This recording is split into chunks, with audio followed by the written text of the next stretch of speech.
Pakistan is home to some of the greatest mountains in the world, hosting 5 of the 14 highest peaks and some of the most bewildering and mystic landscapes.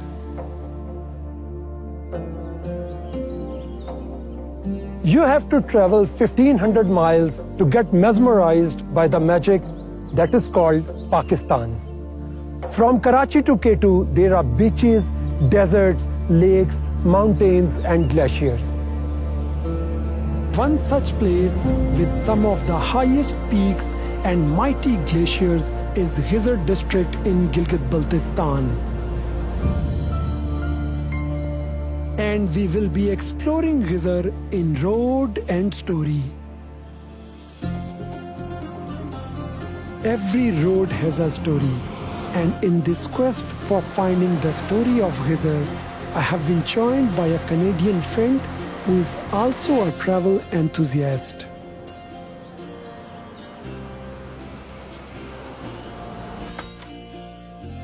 I have traveled many places far and wide all over the world, and I spent thousands of dollars doing it. And such similar places exist in abundance right here. However, there's always something that brings me back to Pakistan, and I have yet to explore it.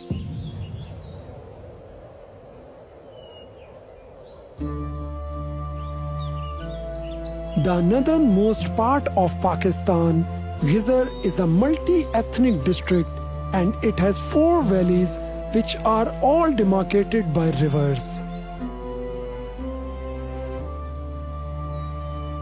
Gizar is a land of lakes, passes, bravery, hospitality and festivals.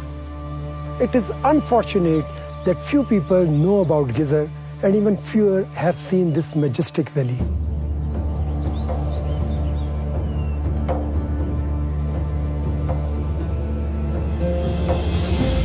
The geography of the region consists of steep, harsh mountains and big glaciers.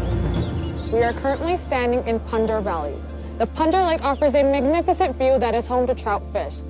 The platform that I'm currently standing on right now is actually a helipad that offers a great opportunity for tourists to come and enjoy to see a beautiful scenic view. Situated at the altitude of 2,800 meters, the Blue Pandar Lake was famous as Little Kashmir and used to be the breadbasket for the whole Gilgit-Baltistan. The valley serves as the crossroad between Gilgit and Chitral. It is the glacial streams and high passes that connect Gizar with other countries, and Wakhan corridor bordering Gizar is a prime example. We are standing at the edge of the Darkut Pass. This pass leads to the Brogel Valley, and through Brogel, a charismatic trek leads to the Kurumbar Lake near the Wakhan corridor.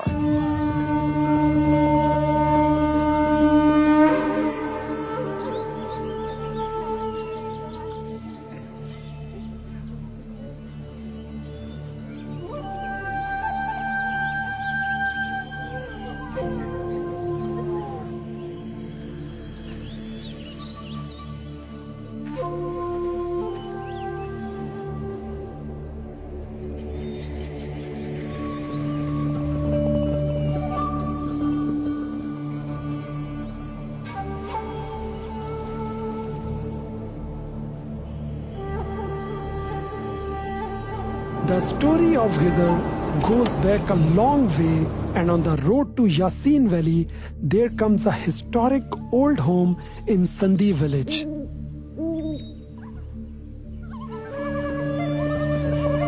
We are here at a home that was built over 500 years ago. Almost 12 generations have emerged from here, which is approximately equivalent to 125 families. We have come to know that a very old couple lives here that has been married for 80 years. I am very excited to meet them.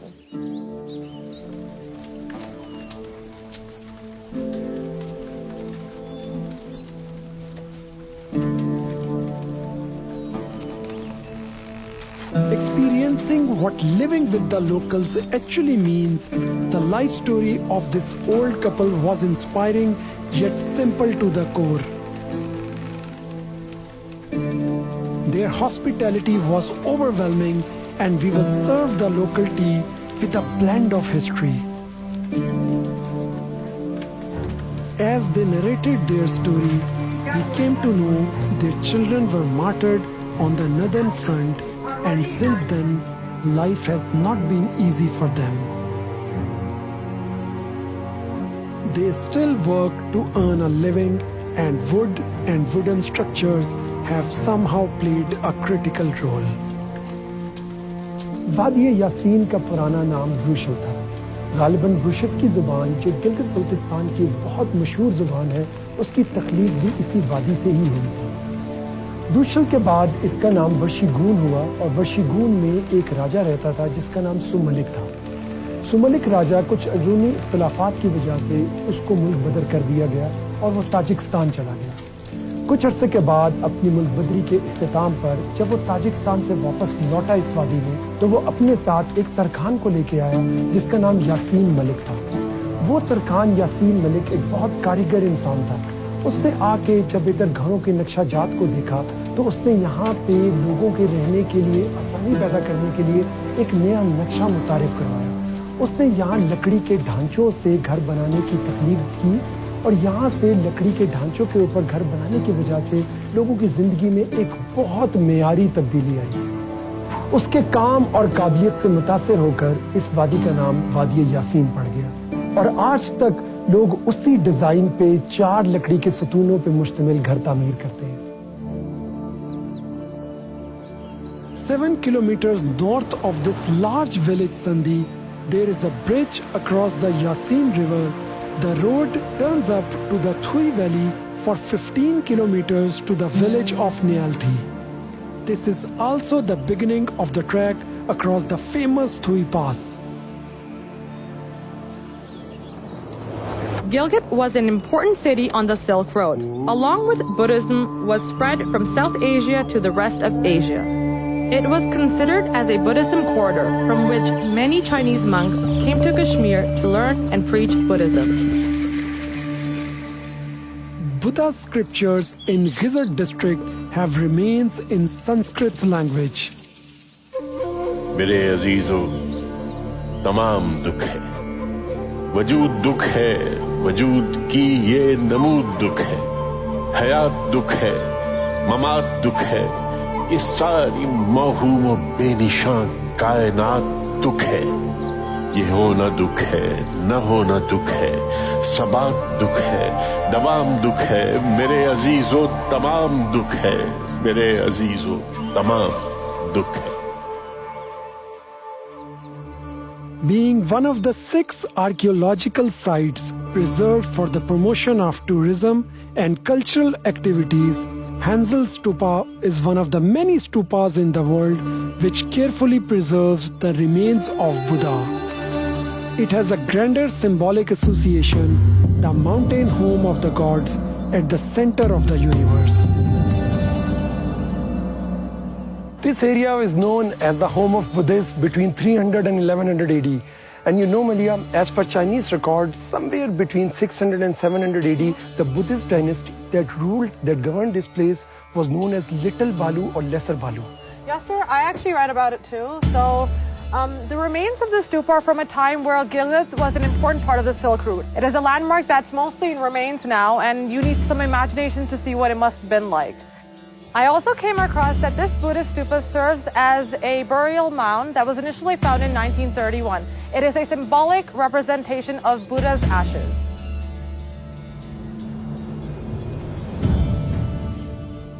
In the west of Sandhi village, there is a historic battlefield of Punial. And it is astonishing that this lush green field was once a place of bloodshed where thousands were killed. We met some locals and shared some stories of the era bygone. Punial certainly has a rich history full of acts of valor as well as kindness, compassion and love. We came to know about the Raja of Punial, and luckily he was not far from this historic battlefield.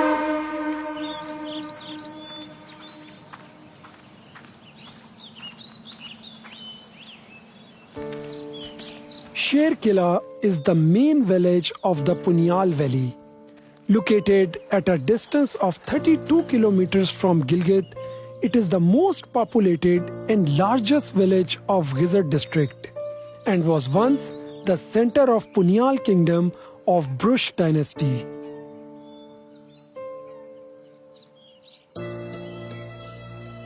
Places of interest in the region are old mosque of Akbar Khan and ruins of the fort.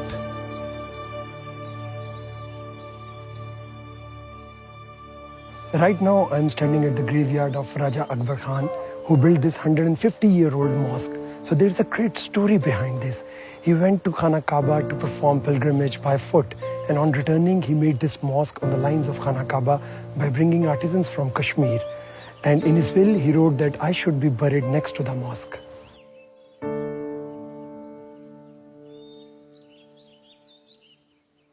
While visiting the existing family of Rajas who currently live in the preserved building, I also came across a visitor's book that had scripts from the 17th century.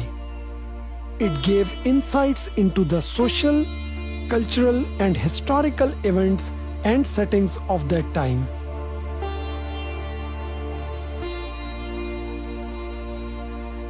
The history of Gizar and Gilgit-Baltistan isn't only about Rajas.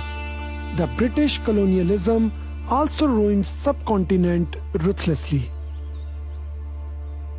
Gupis Fort is one such example, which was built in 1893 by the Britain, and their only focus was to stop any kind of invasion from Russia or Afghanistan.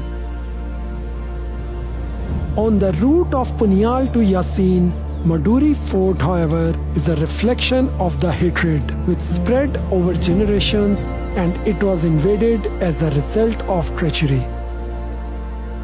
Gohar Aman, the ruler, exiled a person from the village who returned when Malik Aman became the new ruler. Seeking revenge, he had sought help from the Raja of Kashmir and came with an army. Special instructions were given not to kill any of his relatives, and apart from that, no one was shown mercy. Masses were executed, and the number was told to be approximately 1,500. Human history is full of stories with dynasties, rulers, and their quest for thrones. Centuries-old story of Maduri Fort is all about vengeance. These are the ruins of what remains after battles, betrayals, and murders.